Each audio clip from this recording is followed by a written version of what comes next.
आपण सर्वांना माहिती आहे, सरड्याच्या रूपामध्ये असलेल्या भगवान गोपाल कृष्णाने सगळ्या ज्यावेळेला आपल्या पुत्रांना उपदेश केला त्यावेळेला एक निमिराजाचा देखील उद्धार केला आहे असं वर्णन येतं. गायी दान केल्या, एक गाय वापस आली, तर गाय वापस आल्या कारणाने शाप दिला की अरे दान पण करतो आणि वापस पण घेतो, तीच गाय दुसऱ्याला दान दिल्या गेली.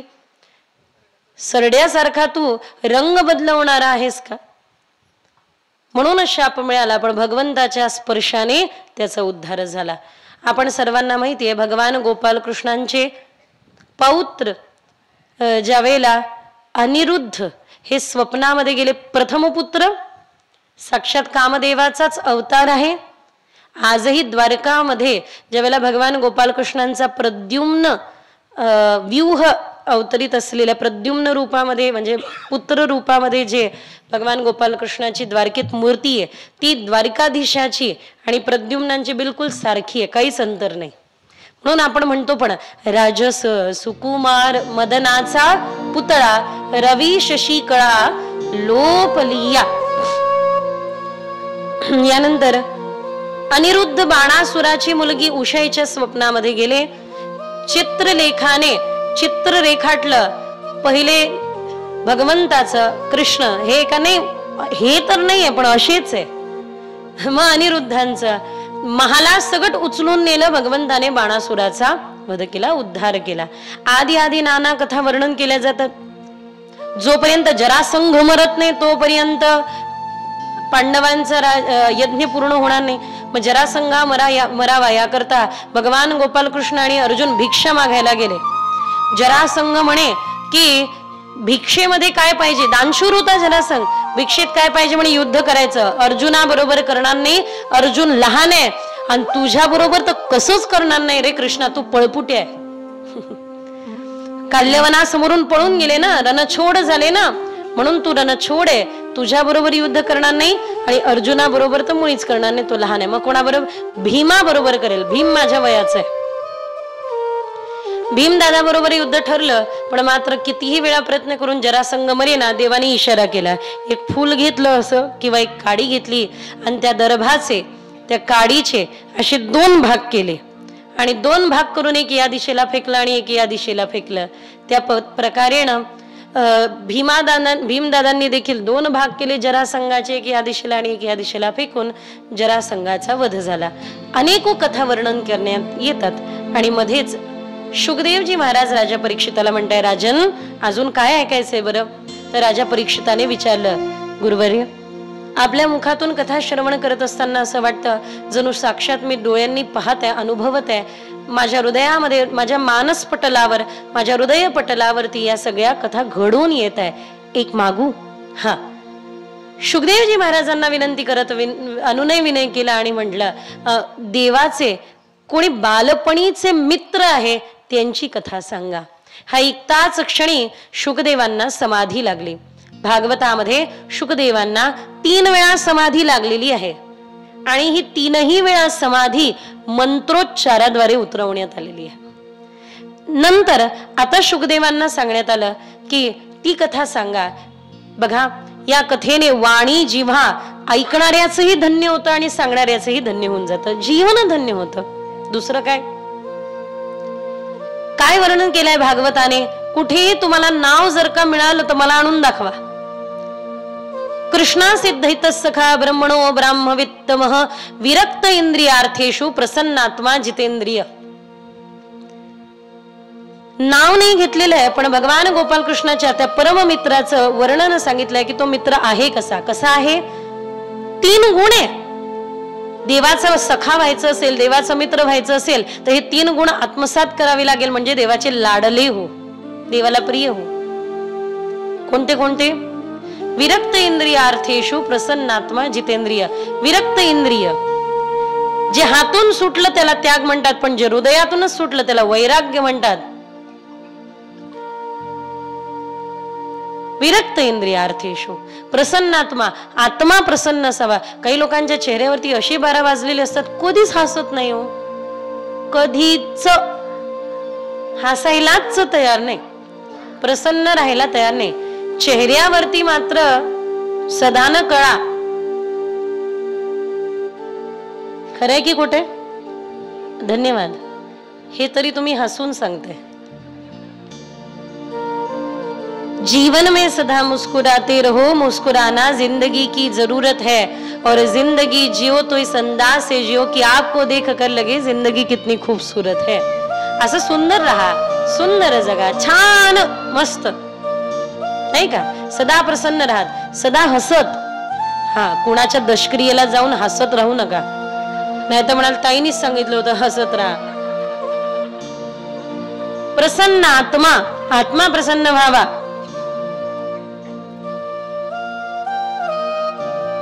किती रे नाटक ते?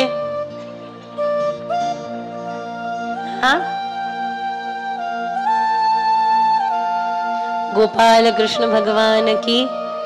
असं लहान लेकरांनी उधम केला ना, मी म्हणत असते एक तर त्याला शांत करा, नाही तर मला त्याच्या बरोबर खेळायला जाऊ द्या. गोपाल कृष्ण भगवान की जय. असू दे असू दे, काही हरकत नाही. कुठे होतो आपण? प्रसन्नात्मा, जितेंद्रिय, इंद्रियांना जिंकलेले. एरवी इंद्रिय आपल्याला पळवत राहतात, नाही का? काहीतरी खावंसं वाटतं, काहीतरी पाहावंसं वाटतं. हे बघा, प्रत्येक इंद्रियांना भूक लागते, फक्त पोटाला भूक नाही लागत. काही प्रत्येक वेळेत जेवण तयार नसेल तर आपण काय करतो? काहीतरी अचर बचर खातो आणि पोट बिघडवून घेतो. तसंच आहे, डोळ्यांना वेळेत त्याचा खुराक द्या. काय? डोळे तुम्ही घ्या सुख, पहा विठ्ठलाचे मुख. या डोळ्यांना काहीतरी पाहावंसं वाटतं.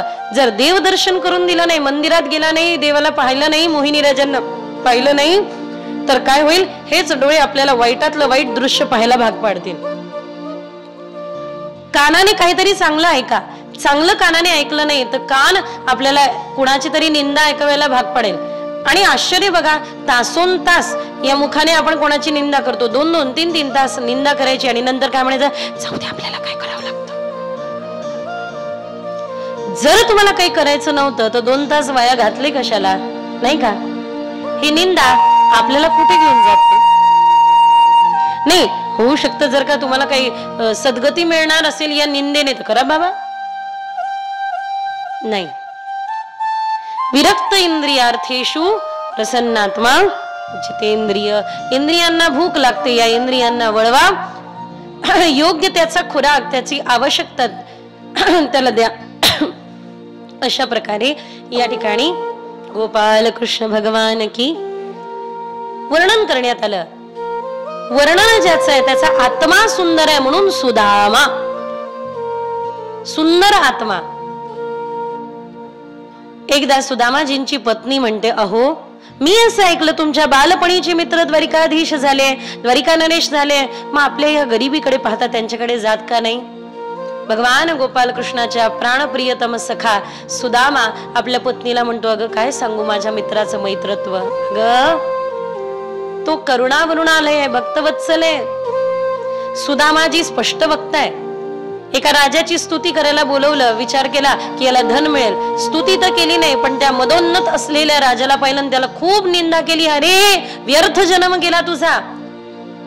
जन्म तेरा बात ही बीत गायो ऋतूने अजहून कृष्ण कहो.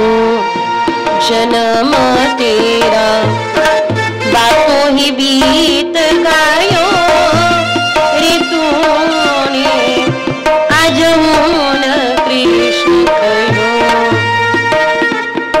5 बरस का भोला बाला अब तो 20 भयो. हे भजन गाण्याचं अजून एक कारण हे, माझ्या वडिलांना अतिशय प्रिय होतं. आई आणि बहीण आहे या ठिकाणी.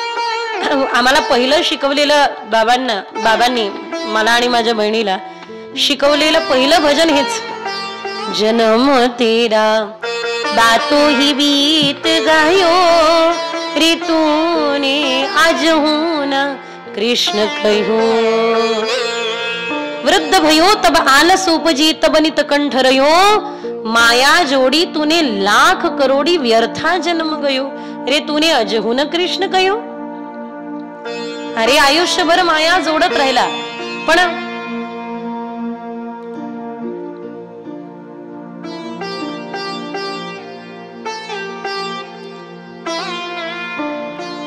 मी पण माझ्या मनाशी एक निर्धार केलाय बघा, जोपर्यंत सेवा पूर्ण होत नाही तोपर्यंत फक्त घ्यायचं.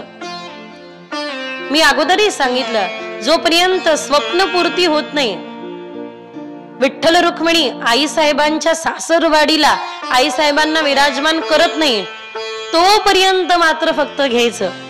आणि एकदा का रुक्मिणी आईसाहेब आणि विठ्ठल परमात्मा विठ्ठलनाथ आमचे वृंदावनामध्ये विराजमान झाले, सुंदर असं कार्य आरंभ झालं की माळा घ्यायची आणि व्रजभूमीच्या बाहेर एक पाऊल पण ठेवायचं नाही, क्षेत्र संन्यास घेऊन बसायचं. आणि त्याचं एक मात्र कारण हे आहे, वृद्ध भयो तब आलसोपजी तब नित कंठरयो अन माया जोडी तूने लाख करोडी व्यर्था जन्म गयो रे तूने अजहू न कृष्ण कहो. तोंडावर सुदामा बोलायचे म्हणून इतका मार दिला राजाने, पण ते घाव देवाने जणू एका रात्रीत दूर केले. गोपाल कृष्ण भगवान की जय. यानंतर तिथून सुदामाजी आपल्या प्रिय पत्नीला आपल्या लहानपणाची कथा सांगतात. एकदा मी चालता चालता पायात काटा रुतला ग, आणि तो काटा रुतल्यानंतर माझ्या मनात विचार आला, कोणी मित्र असताना तर त्या मित्राने माझ्या हा पायातला काटा अवश्य दूर केला असता, पण मला कोणी मित्र नाही. बघा, आपल्या दुःखाच्या प्रसंगामध्ये आपलं म्हणून घेणाऱ्याची परीक्षा होते. ज्या वेळेला आपण दुःखी असतो, ज्या वेळेला आपण संकटात असतो, त्यावेळेला आपल्या सोबत कोण आहे तेच आपले, आणि जे आपली साथ सोडून जातात ते आपले नाही. लोकांना काय लागतंय हो, ज्या वेळेला जब पास हमारे पैसा था तो दोस्त हमारे हजारों थे, अब पास हमारे पैसा नहीं तो दोस्त भी हमारा कोई नहीं, दुनिया में हमारा कोई नहीं. नाही का? खरे की खोटे? जोपर्यंत तुम्ही धनादी आपल्या परिवाराला देत आहात तोपर्यंत तुम्ही परिवाराकरता खूप चांगले आहात, तोपर्यंत तुम्ही इष्टमित्रांकरता खूप चांगले आहात. एक महात्मा होते, मला त्यांनी फार सुंदर सल्ला दिला. म्हणे, दीदी मागचा संसार संपवायचा असेल तर काय करायचं मी सांगतो. एखाद्याला फोन लावायचा आणि तो देऊ शकत नाही तेवढे पैसे, एखाद्याचे 4-4 वेळा कॉल येत आहेत, 2-2, 3-3 कॉल येत आहे, तर त्याचा फोन उचलायचा आणि फक्त त्यांना असं म्हणायचं, काही नाही जरा 25-30 लाख उधार पाहिजे होते, परत फोनच करणार नाही, तुम्ही केलं तर घेणार पण नाही, चिंता करायची गरज नाही, मागचा संसार सुटला. खरे की खोटे?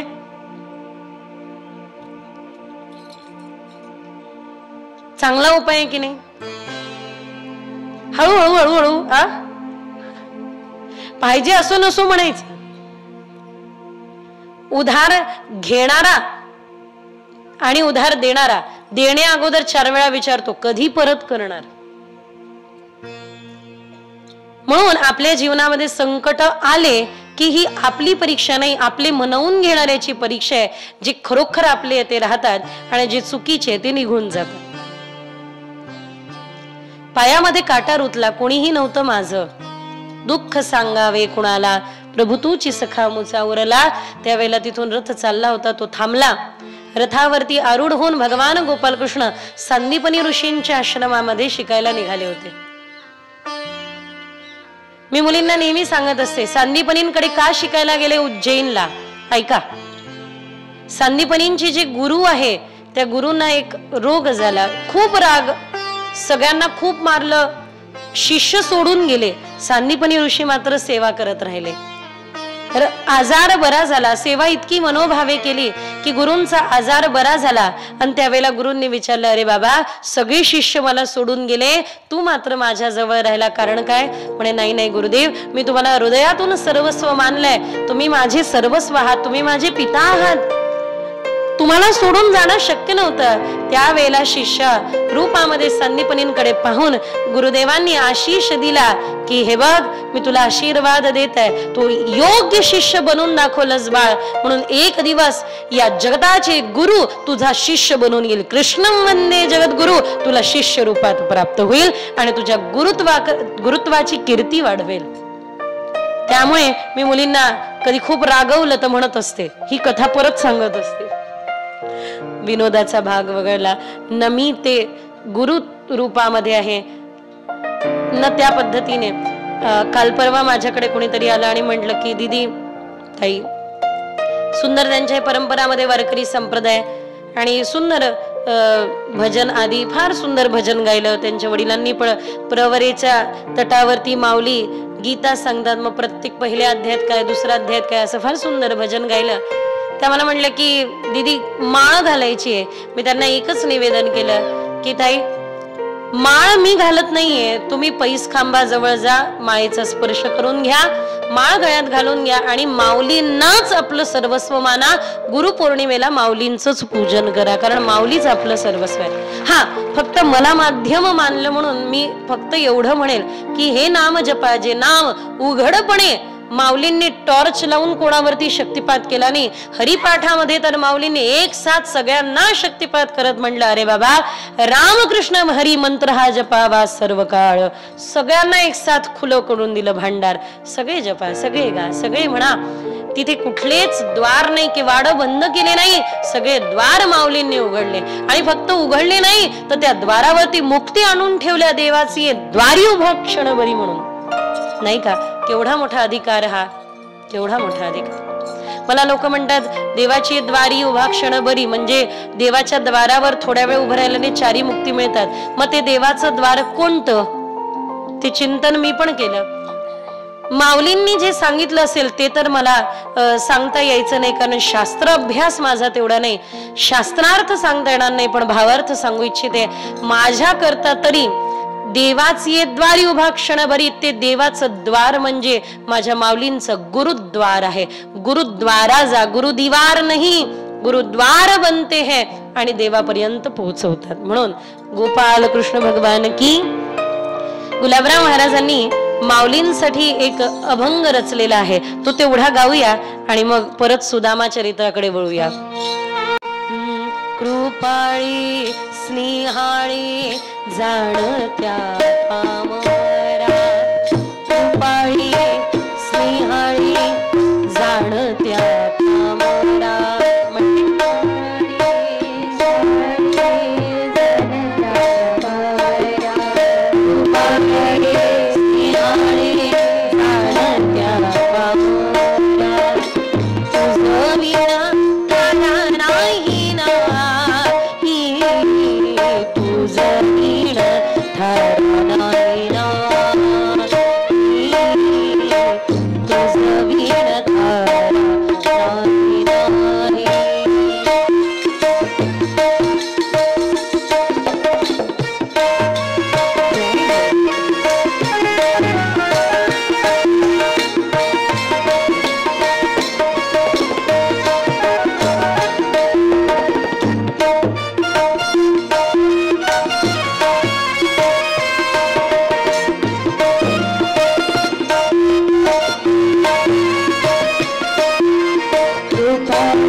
त्यामुळे माऊलींनी सर्वांवरती एक साथ कृपा केली, प्रगट केलं नाम, सुलभ केलं नाम.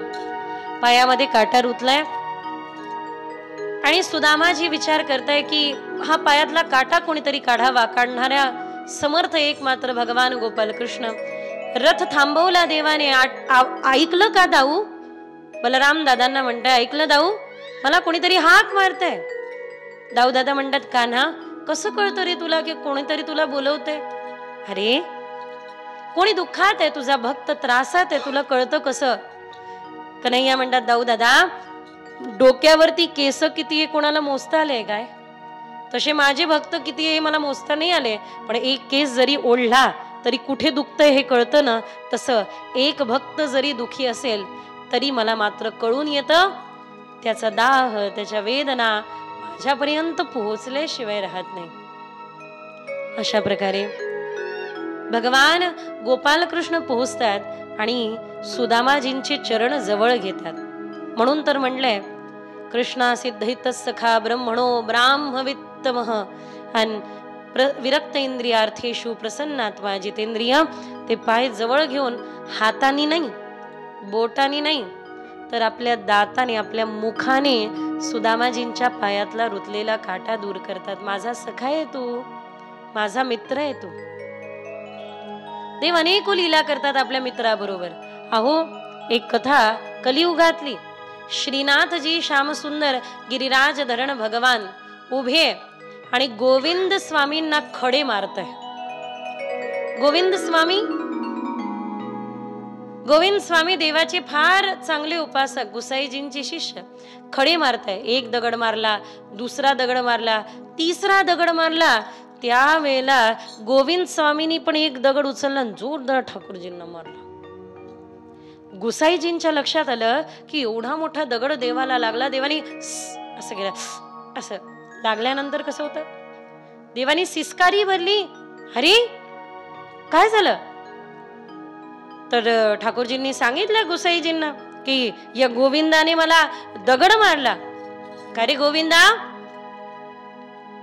ठाकूरजींना दगड मारलास काय? वा रे वा वा वा वा. हा, स्वतःच्या लेकराचं काही दिसत नाही, हा दुसऱ्याच्या लेकराचं दिसतं काय? त्याने मला 7 दगड मारले, त्यावेळेला मी एकट्याला मारला. गुसाईजी म्हणताय, गोविंदा धन्य आहेस रे तू, तो तुझ्या बरोबर लीला करतो, तू त्याच्या बरोबर लीला. अशा अनेको लीला. आता काय काय सांगून किती किती सांगू. एक सांगू तू सांगते. अच्छा ठीक आहे. गोपाल कृष्ण भगवान की एक सांगते. हा माझं एवढे चांगले श्रोता मला परत परत नाही भेटणार हो, म्हणून सांगते. श्रीनाथ बाबा कलियुगामध्ये लीला करतात. आजही नाथद्वाराला श्रीनाथ गिरिराज धरण प्रभू बसले. जे गिरिराज धरण भगवंतानी गोवर्धन धारण करताना दर्शन दिलं, ते गिरिराज धरण गुसाई महाप्रभूजींच्या समोर आपल्या स्वतःच्या रूपाला प्रगट करतात. पहिले भुजा प्रगटल्या आणि मग ज्या वेळेला श्री महाप्रभूजी तिथे आले गोवर्धनावर आमच्या, त्यावेळेला स्वतः भगवंतानी प्रगट होऊन दर्शन दिलं. एक सद्दू पांडे यांची गाय रोज जायची, तिथे आपलं सगळं दूध सोडून यायची. ती गाय आजही कृष्णकालीन गायी वृंदावनात तुम्हाला पाहायला मिळतील. सगळं दूध ती सांडून तिथे यायची. आणि त्यावेळेला कळलं की अरे इथे कोणीतरी आहे. त्यावेळेला भुजाजींचं दर्शन झालं. भुजा, भगवंताची भुजा अशी जी वरती आहे गिरिराज धरणाची, ती दिसून आली. आणि मग नंतर देवाने स्वतःला पूर्ण प्रगट केलं ज्यावेळेला महाप्रभूजी आले. तर ते गिरिराज धरण गोवर्धनावरती बसलेले होते. गोवर्धनाच्या खाली एक हरिजन झाडू लावायचा. त्याचं नाव विसरली. त्याचं नाव मोहना. मी कसं काय नाव विसरू शकते? मोहिनी भगवान इथे बसलेले. त्याचं नाव मोहना. माझ्या आईला सांगते आणि वैष्णवीला की या ठिकाणी भगवान गोपाल कृष्णाने म्हणजे मोहिनी अवतार जो देवाने धारण केला आणि दैत्य अमृत घेऊन पळाले, त्यावेळेला देवाने मोहिनी अवतार धारण करून जो देवतांना अमृत पाजलं ते हे स्थान, इथे भगवान मोहिनी अवतार धारण करून विराजमान झाले. त्यामुळे आपण भाग्यवान आहोत की आपल्याला दर्शन पण होते. आणि मी भाग्यवान आहे की 7 दिवस त्यांनी ही सेवा गोड करून घेतली, गोड मानून घेतली. खरंच पात्रता नाहीये या ठिकाणी बसण्याची आणि तुम्हा नेवासवासियांना सांगण्याची किंवा त्यांच्या पुढे कथा करण्याची, पण मात्र एक मात्र गुरुकृपा ही केवलम. तर अशा प्रकारे ना मोहना तो झाडू मारायचा. त्याला असं वाटायचं की गोविंद स्वामी बरोबर देव लीला करतात, चतुर्भुजदास बरोबर लीला करतात, कुंभनदासांबरोबर, कधी माझ्याही बरोबर लीला करावी नाही का. मोहनाला असं वाटायचं. देवाने ठरवलं याच्यावर करायची कृपा. गोविंद स्वामीला सांगितलं, हे गोविंदा, काय मला आज दालबाटी चुरमा खायची इच्छा आहे. आम्हाला कालच खाऊ घातलं, रोज छान छान पदार्थ बनवून खाऊ घातले. खाली पेट भजन नाही गोपाल आले तरी कंठी ले तरी मला एकदा जोरदार आमची भोजन व्यवस्था सांभाळण्याकरांना टाळी वाजवा. मला तिने पहिल्याच दिवशी सांगितलं होतं, ताई माझं नाव नाही घ्यायचं, म्हणून मी नाव नाही घेते. दालबाटी चुरमाचा बेत आखला. देवानी सांगितलं, गोविंदा तू पुढे हो, तू बनव, मी मागून आलो. तर ज्यावेळेला गोसाईजी पट बंद करायचे, दुपारी झोपायचे देव, त्यावेळेला हे सगळी लीला. झोपत नाही देव, गोचरण करतात, आपल्या भक्तांना भेटायला जातात. तर गोसाईजींनी आरती केली दुपारची, पट बंद झाले. श्रीनाथ भगवान त्या मूर्तीतून निघाले आणि निघून रस्त्याने देवाला काटा रुतला. मोहना तिथे होता. देव मोहनाला म्हणू लागले, ए मोहना, काटा रुतला रे, काटा काटा काढ. मोहना म्हणे, तुम्हाला हात कसं लावू, मी हरिजन आहे, माझी पात्रता नाही हात लावायची. उंबरठ्यासी कैसे शिवू आम्ही जातीहीन, रूप तुझे कैसे पाहू त्यात आम्ही दीन. अरे बाबा हात लाव. मग यांना स्मरण झालं की गोसाईजी म्हणतात, देवाच्या सुखापुढे दुसरं काहीच नाही. बरं, काढतो. काटा काढला आणि म्हणे, आता मी चालूच शकत नाही मोहना, तुझ्या पाटकुळी बसवून मला घेऊन चल. देव म्हणताय, कुठे घेऊन चलायचं? त्या बनामध्ये गोविंदाने माझ्यासाठी दालबाटी चुरमा करून ठेवली, तिथं घेऊन चल. म्हणे, मी घेऊन चलतो खरं, पण एक गोष्ट मात्र नक्की आहे. काय? मला चुरम्याचे लाडू नाही दिले तर पहा. मोहना म्हणतो, देवाला पूर्ण सुख द्यायचंय ना, मग लीला करावी लागेल. मला जर का दिलं नाही तर याद राख. नाही, दिल दिल. श्रीनाथजी म्हणे, दिल, पाटकुळी बसव. पाठीवरती घेतलं आणि मोहना तो हरिजन देवाला घेऊन आला. दूर उभं केलं. म्हणे, गोविंदा समोर घेऊन नको जाऊ, ते फटके पडतील चांगले. मोहनाने घाबरून इथेच उतरवून दिलं आणि मात्र झाडा आड उभे झाले. ठाकूरजी समोर भोजना करता बसले. सुंदर लाडू घ्यायचे. लक्ष गोविंद स्वामींचं तिकडे गेलं की आपल्या फेटमध्ये लपून ठेवायचे. 4 लाडू वाढले. मागे वळून परत गोविंद स्वामी वळेपर्यंत 3 गायब, 1 शिल्लक. अरे, अजून 2 लाडू. असं करून देवाला अजून 2 लाडू वाढले. परत ते 2 उचलले, परत आपल्या फेटामध्ये असे फेट असा बांधलेला. तुम्ही या आता आमच्या होळीच्या दरम्यान आमच्या वृंदावनात या. प्रत्येक, मग ते बिहारीजी असो की राधा वल्लभ लालजी असो, अशी फेटा बांधतात देव. आणि असं फेटा बांधल्यानंतर त्या फेटमध्ये, फेटा म्हणजे फेटा नाही, फेट, ते असं फेट बांधतात आणि त्यामध्ये रंग ठेवतात. इथे इथे भरून रंग असतो. एखादी चांगली गोपी दिसली की त्याच्यातला रंग काढत असेल आणि लावतही असेल, काय सांगता येते, त्यांचं त्यांना माहिती, त्यांची लीला. तशी बांधतात. कधी इथे, कधी असं वरती असं घेतील, बांधून घेतील, असं चालू त्यांच्या लीला. तर भगवंतानी इथे जो फेट बांधला त्याच्यामध्ये 15, 20, 30, 40 लाडू जपून ठेवले. देवाचं सख्यत्व बघा कसं आहे. देवाने ज्याला सखा मानलं त्याला काय देतात देव. सुदामाजींची कथा तर ऐकतच आहो, ही पण कथा ऐका. तर देवाने लाडू भरले आणि गोविंद स्वामी म्हणे, खरं खरं सांग, आता तुझी चोरी मी पकडली आहे, खरं खरं सांग, ते फेट मध्ये बांधलेलं लाडू आहे कोणासाठी? नाही नाही नाही नाही, काही नाही काही नाही. आहा देवा, जमणारच नाही, इथे चोरी पकडली आहे, खरं खरं सांगा, ते लाडू आहे कोणासाठी?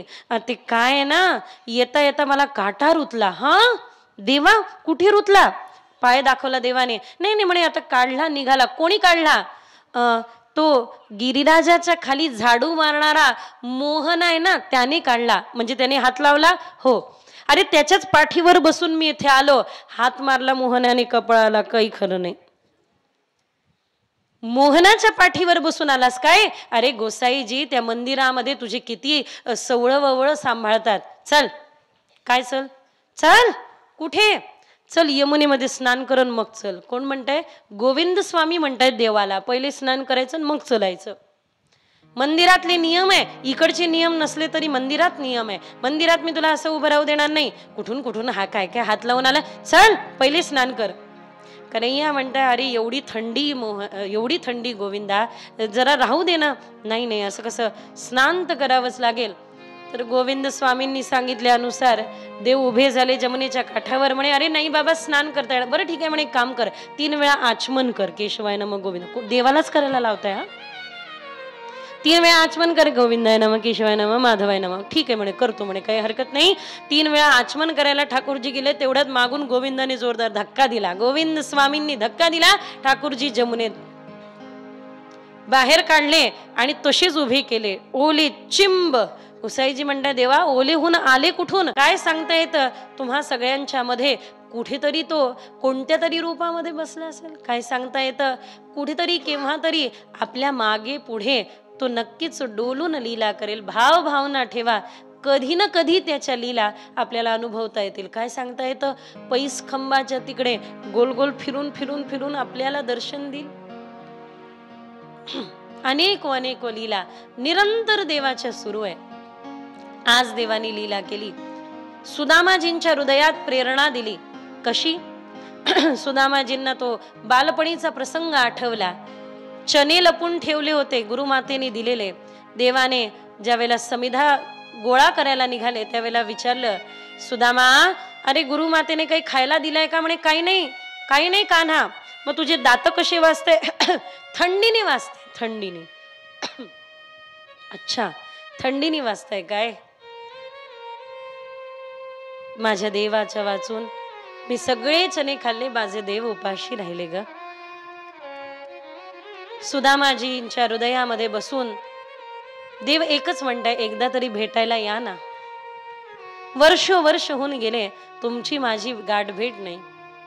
सुदामाजी विव्हल झाले, भगवंताच्या विरहाने अधीर झाले आणि भेटी करता निघाले.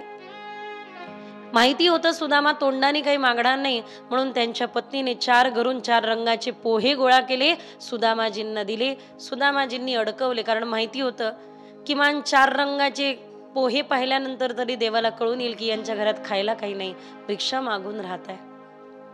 खांद्यावरती अडकवले आणि त्या ठिकाणाहून सुदामाजी निघाले. एक पाऊल टाकत आहे. चले श्याम सुंदर से मिलने सुदामा, गाते गाते हरे कृष्ण रामा. डोक्यावरती ऊन आहे, घामाच्या झळा वाहत आहे, हृदयामध्ये एकच आहे. ही फक्त सुदामाजींची कथा नाही, तुमची आमची आपण सर्वांची कथा आहे, सर्वांची. आपल्याला या देहासक्तीतून देहरूपी घरातून निघायचं आहे आणि श्याम सुंदराला जाऊन मिळायचं आहे. आपल्याला हेच करायचं. आपला हा सुंदर आत्मा परमात्म्याच्या चरणी विलीन करायचे. वस्तुतः भगवंताचं वचन आहे, अरे मेरे मार्ग पर पैर रख के तो देख, जगत के हर एक मार्ग न खोल दूं तो कहना, मेरे लिए आंसू बहा के तो देख, सारी खुशियां तुझ पे न्योछावर न कर दूं तो कहना, एक बार मेरे लिए खर्चा करके तो देख, कुबेर के भंडार न खोल दूं तो कहना, बस एक बार मेरा होके तो देख, इस पूरे जगत को तेरा न कर दूं तो कहना. भगवंत वचन दिल्यानुसार आपले झाल्याशिवाय राहत नाही. सुदामाजी पायाखाली काटे, अनेक काटे तुडवत, डोक्यावरती ऊन आहे, घामाच्या झळा वाहत आहे, देवदर्शनाच्या हेतूने निघाले. रस्त्यात एक झाड दिसलं, विश्राम केला, पुढे चालणं कठीण होतं. त्यावेळेला नेण्याकरता स्वतः भगवान विराजमान करून घेतात. डोळे उघडतात तर पाहतो एक सुंदर नगरी पुढे आहे. द्वारपालांना सुदामाजी विचारताय, ही नगरी कोणती आणि श्याम सुंदराचं दर्शन मला या ठिकाणी होईल का. प्रार्थना करते.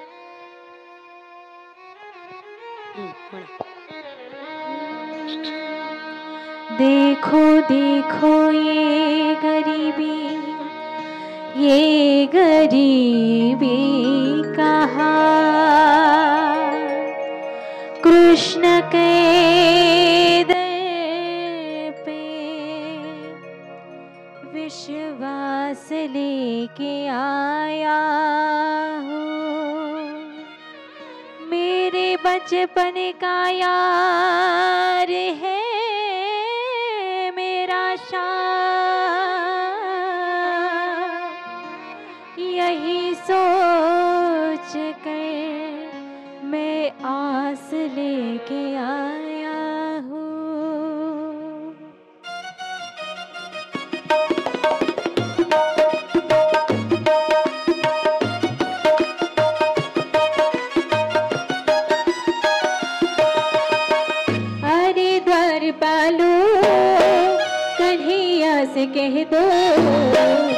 हरे द्वार पालो कन्हैया से कह दो कि दर पे सुदामा गरीब आ गया है, कि दर पे सुदामा गरीब आ गया है। भटकते भटकते न जाने कहाँ से, भटकते भटकते न जाने कहाँ से मिलने सखा बद नसीब आ गया है। तुम्हारे महल के करीब आ गया है, तुम्हारे महल के करीब आ गया है।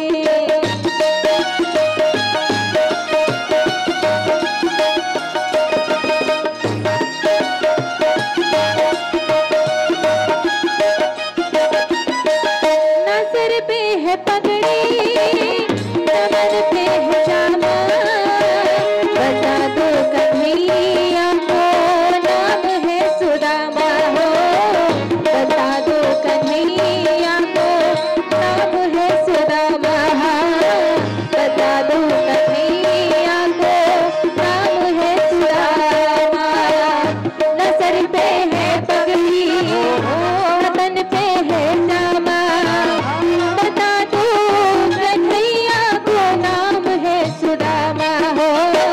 न सर पे है पगड़ी न तन पे है जामा, बता दो कन्हैया को नाम है सुदामा, बता दो कन्हैया को नाम है सुदामा। एक बार मोहन सीधा करके कह दो, एक बार मोहन सीधा करके कह दो मिलने सखा बद नसीब आ गया है, मिलने सखा बद नसीब आ गया है।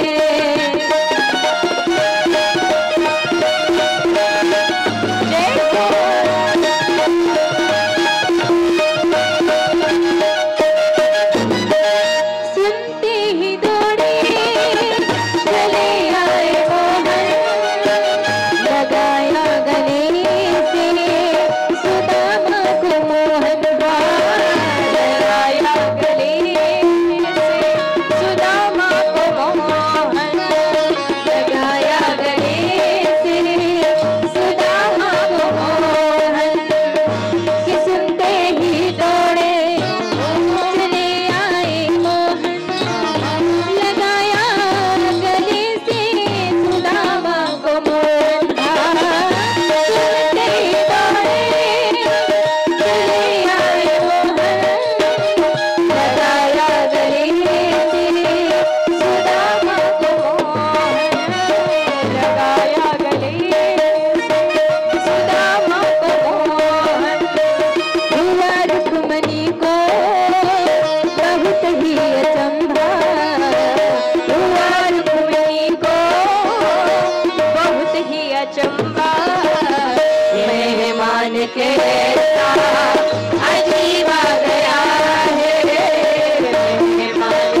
तुम सुदामा न घबराओ प्यारी, जरा तुम सुदामा खुशी का समा है, करीब आ गया है, खुशी का समा है, करीब आ गया है, खुशी का समा है, करीब आ गया है, खुशी का समा है, करीब आ गया।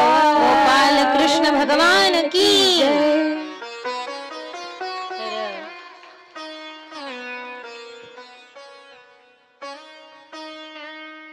द्वारपालांना विनंती करताय. आता ते बनावटी दाखवल्या जातं की द्वारपालांनी धक्का दिला, सुदामा पडले, असं नाहीये. द्वारावरती उभ्या असलेल्या सनकादिकांचा अपमान केला तर जय आणि विजयाला हिरण्यकश्यपू, हिरण्याक्ष, शिशुपाल, दंतवक्र, कुंभकर्ण, रावण बनावं लागलं. तर अपमान मित्राचा किंवा द्वारावरती असलेल्या ब्राह्मणाचा शक्य तरी आहे का? नाही, हे दाखवलं जातं, असं नाहीये. बस थांबवलं होतं की देव विश्राम करत असेल, आम्ही सांगून येतो. तर सुदामाजी विनंती करताय की त्याला सांगा त्याच्या लहानपणीचा गरीब मित्र सुदामा आलाय. येऊन ज्यावेळेला भगवान गोपाल कृष्ण यांना द्वारपाल सांगतात की प्रभू, द्वारावरती कोणीतरी उभे आहे आणि सांगितलं की अशा प्रकारे तुम्ही तुमचा मित्र असं म्हणत आहे, गरीब आहे, फाटकं धोतर आहे, फाटका सदरा, डोक्यावरती काही नाही, उन्हाच्या घामाच्या जळा वाहत आहे, पायामध्ये अनेक काटे रुतल्याचे निशाण आहे आणि स्वतःला नाव म्हणणार तेवढ्यात भगवंतानी धाव घ्यायला सुरुवात केली. नाव पण घेऊ नाही दिलं, कारण ज्या पद्धतीचं वर्णन केलं होतं ते दुसरं तिसरं कोणी नसून विरक्त इंद्रियार्थी सुप्रसन्नात्मा जितेंद्रिय भगवंताचे श्यामसुंदराचे मित्र करता देव धावतच निघाले आणि आलिंगन दिलं, आपल्या हृदयाशी लावलं आणि आलिंगन देऊन आपल्या हृदयाशी लावून भगवंतानी स्वागत केलं. सोबत आपल्या सिंहासनावरती बसवलं, सिंहासनावरती बसून चरण प्रक्षालन करून दिले. रुक्मिणी आईसाहेबांना आश्चर्य झालं. सकाळपासून आज देव म्हणत होते की माझा मित्र आहे, माझा मित्र आहे, माझा मित्र आहे, येणार आहे असं वाटतंय मला, भेट होणार आहे असं वाटतंय मला.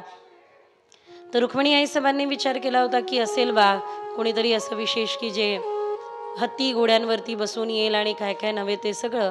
कधी कल्पना पण नव्हती केली आणि भगवंताला पाहून, आपल्या गरीब मित्राची अशी सेवा करताना पाहून रुक्मिणी आईसाहेबांच्या मनात पण आदर सन्मान अधिक दृढ झाला की देव किती करुणावरुणालय आहे. देवाच्या हृदयात सगळ्यांचं समान स्थान आहे. स्वतःच्या सिंहासनावरती बसवलं, सगळ्या पत्न्यांना जल आणायला लावलं. हळूच सुदामाजी म्हणताय, कान्हा ए कान्हा, तुला पोहता येतं का रे? पोहता म्हणे का? म्हणे एवढ्या सगळ्या स्त्रिया माझ्या डोक्यावरती पाणी ओततील तर इकडे पाणीच पाणी, चहूकडे गवाई गेला मोहनकुडीकडे असं नको व्हायला. बरं म्हणे ते बरोबर आहे न. थोडं थोडं जल घेऊन स्नानादी केलं. सगळ्यांना आशीर्वाद द्या म्हणे. जवळ बसले त्यावेळेला श्यामसुंदर विचारताय, सुदामाजी तुम्ही लग्न वगैरे केलं की नाही? म्हणे मग केलं ना, केलं. बरं कान्हा तू केलं की नाही? म्हणे मग केलं ना. चला आशीर्वाद द्या सगळ्यांना. पहिली आली, पहिला रंग गुलाबी ग, बरं लाल. दुसरा रंग पिवळा, असं एक एक एक एक. जामुवंती एक एक एक एक आदी. सगळ्यांना आशीर्वाद द्यायला सुदामाजींनी सुरुवात केली. सौभाग्यवती भव, सौभाग्यवती भव, सौभाग्यवती भव. 16,107वी 8वी आली त्यावेळेला एवढंच उरलं, भव भव. एवढ्या सगळ्यांना या सगळ्या म्हणे आपलंच परिवार. बरं बरं, एवढे दुरून आलात सुदामाजी, माझ्यासाठी वहिनी साहेबांनी काही ना काही पाठवलं असेल ना, लपवलं. आठवतं का एकदा चणे लपवले होते, आज लपवू देणार नाही असं म्हणून भगवान गोपाल कृष्णाने सुदामाजींची जवळची ती पुरचंडी हिरावली, उघडली आणि खायला सुरुवात केली. पहिला घास आपल्या मुखात घेतला, दुसरा, तिसरा, चौथाही खाणार तो हिरावून घेतला आणि रुक्मिणी आईसाहेबांनी तिसरा तुम्ही सांगाल तसं खाऊन घेतला. आणि ते या करता की भगवान गोपालकृष्णांच्या सर्वस्व द्यायला बसलेल्या प्रक्रियेमध्ये रुक्मिणी साहेब आडव्या आल्या. कारण त्यांना भक्ताचा विजय सुनिश्चित करायचा होता. पहिला घास खाऊन पहिलं लोक, दुसरा खाऊन दुसरं, तिसरा, अशा पद्धतीने चौथा घास खाऊन वैकुंठ पण द्यायला बसले होते. देव म्हणे, रुक्मिणी आईसाहेब म्हणताय की कमीत कमी हे वैकुंठ आपल्याकडे राहू द्या. सुदामांनी आपलं सर्वस्व देवाला दिलं, पण देवाने आपलं सर्वस्व सुदामांना देण्या अगोदर थांबवलं आईसाहेबांनी याकरता की जेणेकरून भक्त श्रेष्ठ सिद्ध व्हावा. जवळ 100 आहे आणि ते 100 दान करणं तेवढेच आहे आणि तेवढेही देणं म्हणजे सर्वस्व आहे. घरी पत्नी उपाशी, मुलं बाळू उपाशी, सुदामाजी स्वतः उपाशी, पण ते पोहे देवाला आणून खाऊ घातले. ते सुदामांचे सर्वस्व होतं. दुसरं काही नव्हतं सुदामाजींच्या घरी, मातीचे भांडे या व्यतिरिक्त. त्यामुळे देवाने आपलं सर्वस्व. बरं गंमत बघा, गळ्यामध्ये ती जे भरजरी शेला वगैरे टाकला होता ना, तोही देवानी काढून घेतला निघताना. असं वाटलं होतं सुदामाजी मागतील, पण सुदामाजी काही मागितलं नाही. वापस येतात त्यावेळेला पाहतो तर काय सगळी सुदामनगरी द्वारिकेसारखी झालेली आहे. देवाने सुदामनगरीच द्वारका समान केली. त्यावेळेला आपल्या पत्नीच्या द्वारापुढे जाऊन म्हणतात, का हो इथे माझं एक झोपडं होतं, तुम्ही पाहिलं का? म्हणे, हो मी तुमची पत्नी. का ग मला जाऊ दिलं, कोणा शेठजी बरोबर निघून गेलीस काय? म्हणे, नाही नाही, हे तुमच्या देवाने, तुमच्या कान्हाने, तुमच्या मित्राने हे आम्हाला दिलेलं आहे, आपल्याला दिलेलं आहे. सुदामाजींनी त्याच्या समोर छोटंसं झोपडं बांधलं. राजा सजी महाली ती सर्व प्राप्त झाली या झोपडीत माझ्या. काय घेणं देणं? अहो झोपडीत असो की महलात असो, करायचं तर एकच आहे. वनात असो भवनात असो, करायचं तर एकच आहे, गायचं आहे हरिनाम. अशा प्रकारे सुदामा चरित्र या ठिकाणी वर्णन आधी केलं जातं, विस्तारपूर्वक आहे. पण मात्र समय के छोटी सी कटोरी में क्या क्या बिठाए असं नवयोगेश्वर संवाद या ठिकाणी वर्णन केलेलं आहे. ते नवनाथ रूपाने प्रगटले, दुसरे तिसरे कोणी नसून हरी अंतरिक्ष कर प्रबुद्ध पिलायन करवा जग्निहोत्र दुर्मिल आदी. कोणाला प्रश्न केला माया म्हणजे काय, नारायण म्हणजे काय, भक्ती म्हणजे काय, याचे उत्तर आपल्याला कुठे ना कुठे कथेमध्ये प्राप्त झाले. राजे यदुवंशी यांनी गुरु दत्तात्रयांना विचारलं, तुम्ही सदा प्रसन्न का? तर सांगतात, माझ्या जीवनामध्ये 24 गुरु आहे. 24 गुरु. एखादी वैश्या ती देखील गुरुपदी आहे. कारण गावामध्ये दवंडी पेटवण्यात आली. काय? या विहिरीला तेव्हा पाणी लागेल जिनी कोणी एकावरच प्रेम केलं असेल त्याच्या हातून पूजन झालं. तर लोकांनी विचारलं, का हो राणीला विचारा ना, तिने तर फक्त राजावरच प्रेम केलं असेल. राणी म्हणे, मी पूजा तर करेन, पूजन केल्यानंतर त्याला पाणी नाही लागलं तर मी काय करू? राणी म्हणे, अवघड होऊन जाईल, संशय माझ्यावर येईल. नकार दिला राणीने. एक वैश्या पुढे आली आणि म्हटली, मी करते ना पूजा, लागेल पाणी. सगळे हसले. म्हणे, नाही नाही, पहा ना, पाहू तर खरं. पूजन केलं आणि खरंच पाणी लागलं. विचारलं कसं काय? म्हणे, मी एकावरच प्रेम केलं, धनावर. तसं एकावरच प्रेम करा. त्यानंतर पुढे अर्भक, लहान बाळ, लहान बाळालाही गुरु मानलं. का लहान बाळाला गुरु मानलं? वडील म्हणतात, अरे बाबा, ते शेठजीचे उधार पैसे घेतलेले, तो आपल्या घरी मागायला येईल, मी आज जाऊन लपतो. सांगू नको मी घरात आहे म्हणून. सांगू नको मी घरात आहे, मी आतमध्ये लपतो.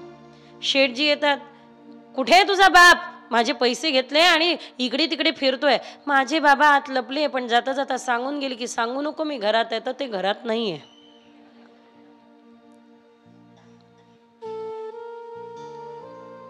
24 गुरु दत्तात्रेयांचे आहे, म्हणून गुरु दत्तात्रेय सदा प्रसन्न आहे असं यदुवंशी राजांना सांगण्यात आलं.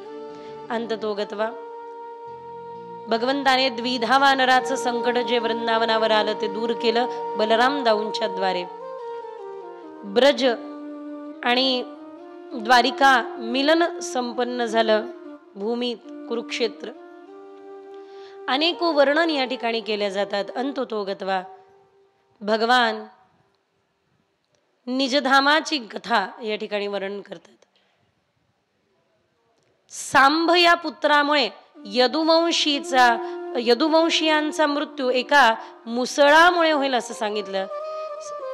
सांभानेच आपल्या गर्भाला ते मुसळ बांधून नाटक केलं विचारण्यात आलं, सांगा मुलगा होईल की मुलगी? ही नववधू आहे गावातली, न म्हणे पुत्र न पुत्री, याला मुसळ होईल आणि त्या मुसळीने समस्त यदुवंशाचा यदुवंश कुलनाशनम तुकडे करून पाण्यात टाकण्यात आले. त्याचं ऐरक गवत निर्माण झाला. एक तुकडा एका माशाने ग्रहण केला. जरा नावाच्या व्याधाने त्याला पकडलं, त्याचा बाण केला. यदुवंशी आपापसात इतके भांडले की भांडणामध्ये शस्त्रस्त्र संपले. अंततोगत्वा जरा नावाच्या या व्याधाने त्याचा केलेला बाण हा घेऊन आला. भगवान एका झाडाखाली चरणावरती चरण ठेवून निजले. आपल्या सगळ्या लीलेचं पुन्हा स्मरण करताय. गुजराती एक भजन आहे, गोकुळातल्या लीलेचं स्मरण करताय. चरणावर चरण ठेवले. ते चरण न दिसता ते सुकुमार लाल लाल हरण दिसून आले आणि त्यावेळेला त्या व्याधाने पायाला बाण मारला. त्यावेळेला आपली शिकार उचलण्याकरता आलेल्या व्याधाला पाहून भगवान गोपाल कृष्ण सांगतात, आता माझं 125 वर्ष पूर्ण होऊन कार्य पूर्ण झालेलं आहे. माझ्या शरीराला उचलायचं आणि या जलात प्रवाहित करायचं. पण त्या अगोदर भगवान गोपाल कृष्ण उद्धवांना भेटतात. उद्धव गीता अतिशय सुंदर आहे. भगवान गोपाल कृष्ण जे अर्जुनाला आपला विभूती योग सांगतात, तीच विभूती उद्धवांना देखील सांगतात. उद्धव म्हणतात, देवाला म्हणतात, देवा आम्ही तुझ्या मायेवरती विजय मिळवला, कारण तुझे प्रसादी अन्न खातो, तू धारण केलेले वस्त्र परिधान करतो, म्हणून मायेवर विजय मिळवला. देव जाण्या अगोदर तीरोध्याय प्रविष्ठोहम श्रीमद भागवता नर्वम म्हणत तेनेयम वाङ्मयी मूर्ती प्रत्यक्षा वर्तते. हरे भगवान म्हणताय की या वाङ्मयी मूर्तीला मी देऊन जात आहे, मी जात नाहीये, मी इथेच तुम्हाला दर्शन होईल. ग्रंथ नोहे हा श्रीकृष्ण या ठिकाणी दर्शन होईल. आदी वर्णन केलं.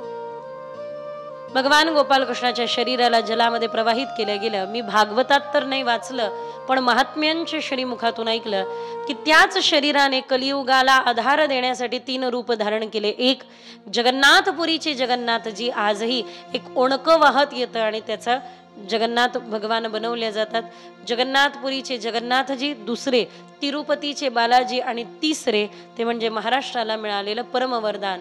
बोला पुंडलिक वरदा हरिविठ्ठल श्री ज्ञानदेव तुकाराम पंढरीनाथ भगवान की.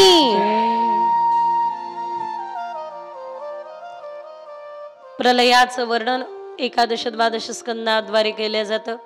नित्य प्रलय, नैमित्तिक प्रलय, आत्यांतिक प्रलय आदी. मार्कंडेयांना जलाशयामध्ये वडाच्या पानावरती श्रीकृष्णाचं दर्शन झालं. ते कसं झालं? माझ्या मागे सर्वांनी म्हणा. करारविंदेन पदारविंदम मुखारविंदे विनिवेशयन्तम वटस्य पत्रस्य पुटे शयानम बालम मुकुंदम मनसा स्मरामी. शुकदेवजी राजा परीक्षिताला विचारतात, राजन ही सर्व कथा श्रवण करून देहासक्ती राहिली की सुटली? म्हणे अजून बाकी आहे. अरे अरे परीक्षिता, एखाद्या राजाने शिकारीला जावं, रात्र झाली म्हणून चांडाळाच्या वस्तीत राहावं, पण सकाळ झाल्यानंतर निघून जावं की नाही? चांडाळाच्या वस्तीमध्ये दुर्गंध आहे, चांडाळाच्या वस्तीमध्ये आसक्ती आणि त्रास आहे, निघून जावं याकरिता आता मात्र तरी ती देहासक्ती सोड, या हेतूने श्री शुकदेवजी महाराज राजा परीक्षिताच्या डोक्यावर वरद हस्त ठेवतात आणि तो वरद हस्त ठेवून राजा परीक्षितांना भगवत लोक दर्शन करून देतात. आता मला जावं लागेल, माझ्या अमृत दृष्टीने तक्षक सर्पातील ते विष निघून जाईल, अमृतत्व लागेल म्हणून शुकदेवांना जावं लागलं. तर गुरुपूजन केलं. गुरुपूजेसाठी होतं काय? भक्ती फुलं मन झाले तुझ्या पूजेसाठी, आता नाही देवा काही अन्य मागणे. तर घेतलं जल गंगेचं निर्मल आणि त्यांनी पूजन केलं. गुरुपूजन करून त्या ठिकाणाहून शुकदेव निघून गेले. कश्यप आडवे आले. दंश केला राजा काय याचं नाव? तक्षक. तक्षकाने दंश केला का वृक्षाला, ते झाड भस्म झालं आणि त्यावेळेला कश्यपांनी पुन्हा एकदा त्यांना त्या वृक्षाला जीवित केलं. पण मात्र थोडंफार कश्यपांना काहीतरी देऊन पाठवून देण्यात आलं आणि तक्षक सर्पदंश करण्या हेतूने निघाले. नेत्र बंद करून एक एक एक एक अध्यायाचं स्मरण, एक एक स्कंदाचं स्मरण राजा परीक्षित करताय. तक्षक सर्प पुढे निघाले. नेत्र बंद आहे. प्रथम स्कंद, द्वितीय. प्रथम स्कंदामध्ये अधिकार वर्णन, सर्ग विसर्ग स्थान पोषण मुत शाग्नुकथा मनमत्तरेशा निरोध मुक्ती आश्रय आदीचं वर्णन करत करत राजा परीक्षित स्मरण करताय. द्वितीय स्कंद, तृतीय द्वंद्वमय जगत, चतुर्थ स्कंदातील कथा स्मरण केल्या. पंचम स्कंदातील कथा भरत आदी चरित्र स्मरण केलं. षष्ठ स्कंदातील कथा अजामिळ उपाख्यान स्मरण करत आहे. सप्तम स्कंदामध्ये नरसिंह अवतार भगवान घेतात, स्मरण कर. अष्टम स्कंदामध्ये भगवान समुद्र मंथन लीलेत मोहिनी अवतार धारण करत सुंदर अशा प्रकारे हरी अवताराचं दर्शन करून देतात. नवम स्कंदामध्ये भगवान रामावतार, तर दशम स्कंदामध्ये भगवान गोपालकृष्णाच्या समस्त लीला, एकादश स्कंदातलं प्रलय वर्णन, हे सगळं स्मरण करत राजा परीक्षिताचा प्राण हा मस्तिष्कापर्यंत येऊन पोहोचला. अंततोगत्वा त्या प्राणाने प्रस्थान केलं. फक्त देह उरला. संताचं वचन खाली जाऊ नये म्हणून त्या देहाला दंश केला, की संतांचं वचन खाली जाऊ नये, व्यर्थ ठरू नये. देहाला दंश केला, पण प्राण गंधर्वांना वाटलं आपल्या लोकात येईल नाही, त्याही वर. शिवलोकातील भूत प्रेतांना वाटलं शापग्रस्त होऊन मरण पावले, मग आपल्या लोकात येतील नाही, त्याही वर. अंततोगत्वा वैकुंठामध्ये जाऊन भगवान श्री विष्णूंच्या, श्रीहरींच्या, शारंगधरांच्या, मोहिनी राजांच्या चरणाशी जाऊन एक रूप तो प्राण झाला. वेद महर्षी व्यासांनी देखील या ग्रंथाचं सामर्थ्य शेवटच्या श्लोकामध्ये लिहून ठेवलेलं आहे. हात जोडा, सर्वांनी मिळून तो श्लोक म्हणा. भवे भवे यथा भक्ती. धन्यवाद. तुम्ही श्लोक पूर्ण केल्याबद्दल एक शब्द खाल्ल्या गेला होता आवाजामुळे. अच्छा, हा श्लोक सगळ्यांनी म्हणा. 7 दिवस कथा श्रवणाची फलश्रुती देणारा हा श्लोक आहे. हात जोडा, सगळ्यांनी म्हणा.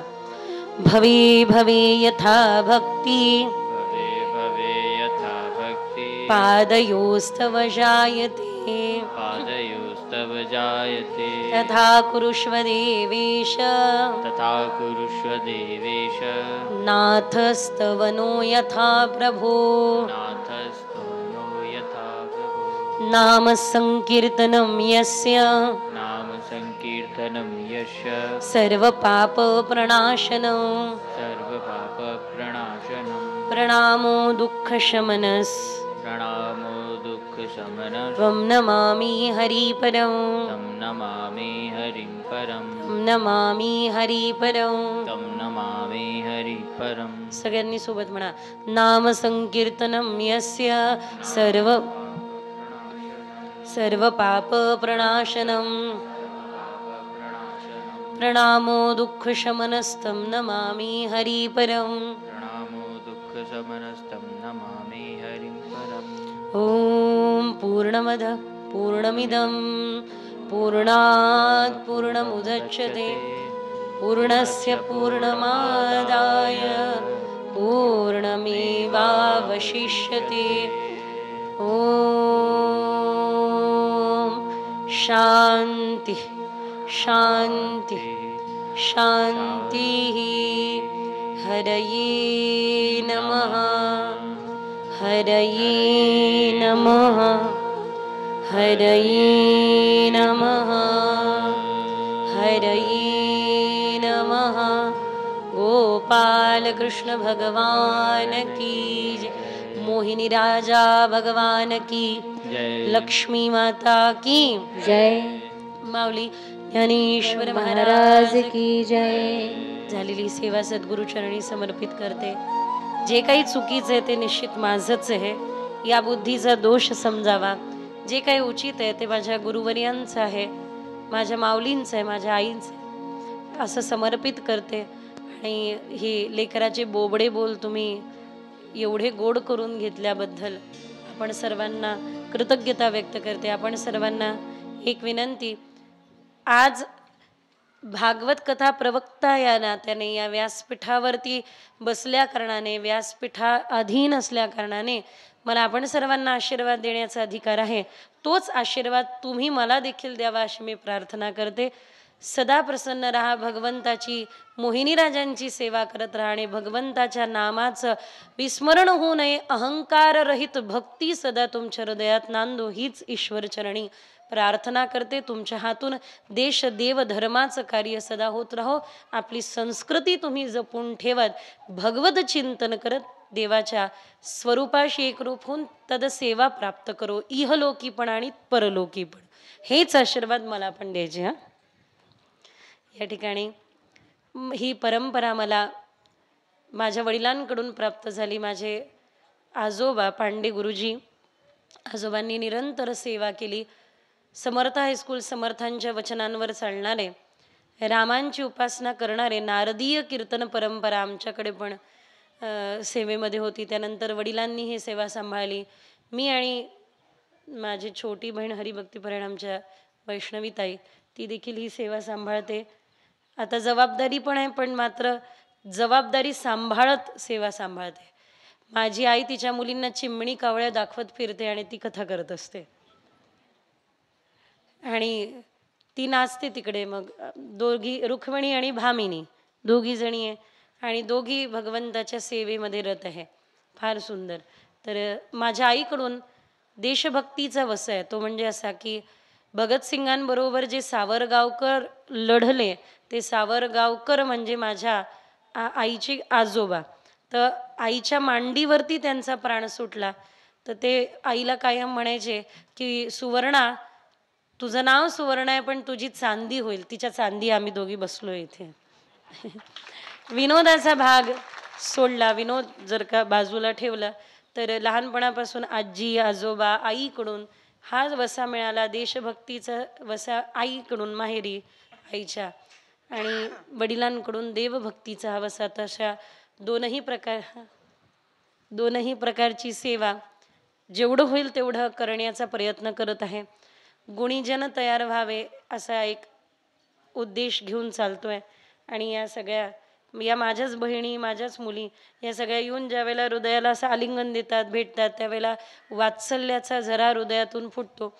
मी लहान होती, कॉलेजमध्ये होती, त्यावेळेला एक पुण्याचे फार प्रसिद्ध ज्योतिषाचार्य ते मला म्हटले की तुझं जीवन सुंदर राहणार आहे आणि तुझ्या हातून देवाचं कार्य होणार आहे. सिंधुताई सपकाळांसारखं कार्य होणार आहे. त्यावेळेला मी हसली, कारण मी त्यावेळेला इतकी गुरफटलेली होती की मला नाही वाटलं की असं काही होईल. पण मात्र खरंच असं काहीसं कार्य ते अग्रज आहे आपले, असं काहीसं कार्य असं छान पद्धतीने चाललंय. ते असं निरंतर चालू राहो. परत ते गेलं वाटतं. असं ते छान पद्धतीने चालू आहे. तुम्ही सर्व आशीर्वाद द्या. परत परत म्हणेल, एक घर नेवास्यात आहे तर एक घर गोकुळात आहे, कधी विसरू नका. आणि अवश्य भजन करण्याकरता कधीही तुमचं स्वागत आहे. आपण आनंदाने यावं.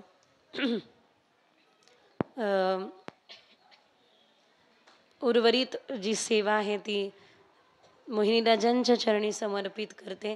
13 तारखेला प्रवरा नदीचं आरती, प्रवरा आरती या ठिकाणी होणार आहे. पूर्व काय म्हणतात त्याला, पूर्ववाहिनी आहे ना, पूर्ववाहिनी आहे प्रवरा.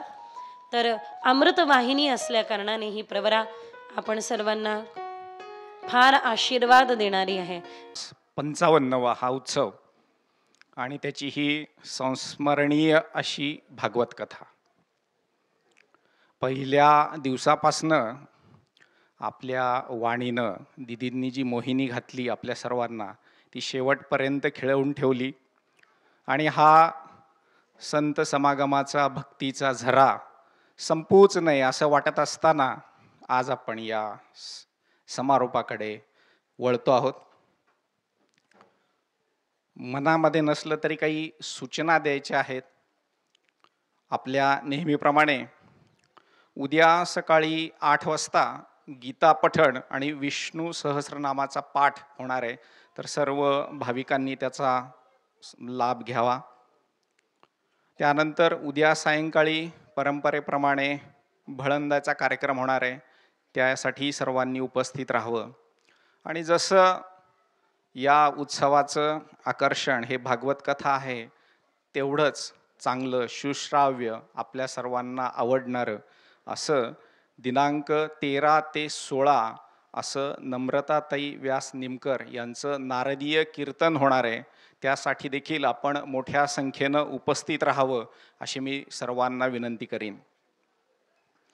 दीदींनी 7 दिवसामध्ये भागवत कथेसोबतच अनेक सामाजिक प्रश्नांना देखील हात घातला. विषमुक्त शेती असेल, पर्यावरण असेल, चरित्र निर्माण असेल, सेवा भावनेनं करणारी कामं असतील, असे अनेक विषय आपल्या समोर ठेवले. त्या सर्वांचा आपण निश्चित विचार करावा आणि असं एक उत्तुंग व्यक्तिमत्व दीदींचं लाभलं आपल्याला 7 दिवस. हेच आपल्या नेवासकरांचं मोठं भाग्य आहे. मी श्री मोहिनीराज देवस्थान संस्थानच्या वतीनं दीदींचा शतशः ऋणी आहे, आभारी आहे. सर्वांनी एकदा टाळ्याच्या गजरामध्ये दीदींचं स्वागत करा. दीदीजींना तोलामोलाची साथ देणारे त्यांचे सहकारी श्री मदन गोपालजी शर्मा आणि आपल्या सर्वांचे परिचित कृष्णाजी यांचा देखील खूप खूप खूप आभार. अतिशय सुंदर सेवा, संगीत सेवा या दोघांनी दिलेली आहे. दीदींसोबत आलेल्या सर्व विद्यार्थिनी त्यांचे देखील देवस्थानच्या वतीने अत्यंत आभार आहे. आपल्या सर्वांपर्यंत हा कार्यक्रम व्यवस्थित पोहोचावा म्हणून ज्यांनी दिवस रात्र मेहनत घेतली असे मंडप आणि साऊंडसाठीचे आमचे दिनेश भाऊ आणि गणेश भाऊ गव्हाणे बंधू यांचे देखील अत्यंत आभार आहे. आपल्यापर्यंत कार्यक्रम पोहोचत असतानाच तो दूरवर जे उपस्थित नाही आहेत त्यांच्यापर्यंत देखील खूप सुंदरतेनं पोहोचवणारे आमचे सोमनाथ भाऊ वाखुरे यांचे देखील संस्था जोरदार वाजवा. अत्यंत शांततेनं नम्रतेनं सेवा कशी द्यायची हे मी सोमनाथ भाऊंकडून शिकलो. सोमनाथ भाऊंसाठी टाळ्या वाजूया. त्याबरोबरीनं देवस्थानच्या विनंतीला न जुमानता दीदींनी आमची काही नावं घेतली, पण दीदीजी आमचे नावं तुमच्या डोळ्यासमोर जरी असले तरी अनेक स्वयंसेवक यासाठी म्हणून झटतात. कर्मचारी आणि ग्रामस्थ या सर्वांचे श्री देवस्थान अत्यंत आभारी आहे. अशीच मदत सर्व ग्रामस्थांनी संस्थानला करावी. कुठल्याही कार्यक्रमाचा वक्ता जेवढा ताकदीचा तेवढाच आत्मा श्रोता देखील आहे आणि त्याचं वर्णन दीदींनी वारंवार केलंच आहे नेवाशाच्या श्रोत्याचं. आणि भागवतामध्येच आलेल्या श्लोकाप्रमाणे शृण्वतां स्वकथां कृष्णः पुण्यश्रवण कीर्तनः हृदयस्थो यः अभद्राणि विद्युन्ति सुहृद शतम. आपल्या मनातील अभद्र विचार सर्व या 7 दिवसाच्या सुमधुर कथेनं जाऊन जसं राजा परीक्षितीला बोध झाला तसा आपल्या सर्वांना व्हावा. अशा अर्थानं तुम्ही सर्व श्रोत्यांनी हा कार्यक्रमाचा शोभा वाढवली म्हणून सर्व श्रोत्यांचे देखील श्री मोहिनीराज देवस्थानच्या वतीनं अत्यंत अत्यंत आभार.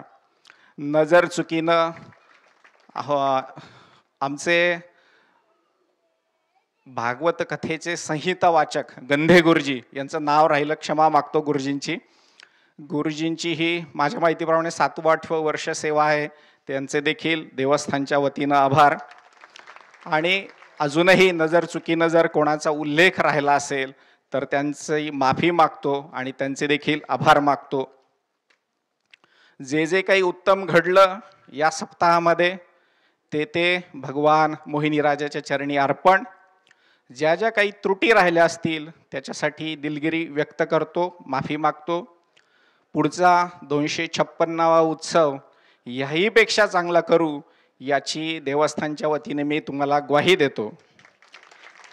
हो जय श्री भागवता आरती करू तुझ भगवंता. जय हो जय श्री भागवता आरती करू तुझ भगवंता. श्री शुकमुनी मानव भागी मानव भैरे हरी हरी हरी चरिता.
वसंत हृदयारविंदे भवानी सहित नमामि त्वमेव माता च पिता त्वमेव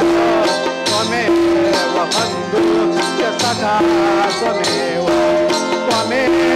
विद्या द्रविणं त्वमेव मम देव कालीन लोटांगण वंदीन चरण डोळ्यानी पाहिन रूप तुझे प्रेमे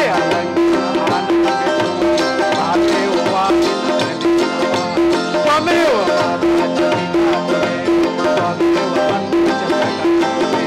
त्वमेव विद्या त्वमेव सर्वदेवे कालेन वाचा करोमि अच्युतं केशवं श्रीधरं गोपिकावल्लभं शान्तिनायकं हरे राम हरे कृष्ण हरे राम हरे भागवत महापुराण की वेद व्यास भगवान की शुकदेव भगवान की बोल मोहिराज भगवान की बोल बाकी बिहारी लाल की बोलंबो मोहिनीराज महाराज की जय बोल मुनराज की जय बोल मुनराज की जय बोल मुनराज की जय बोल मुनराज की जय बोल मुनराज की जय बोल मुनराज की जय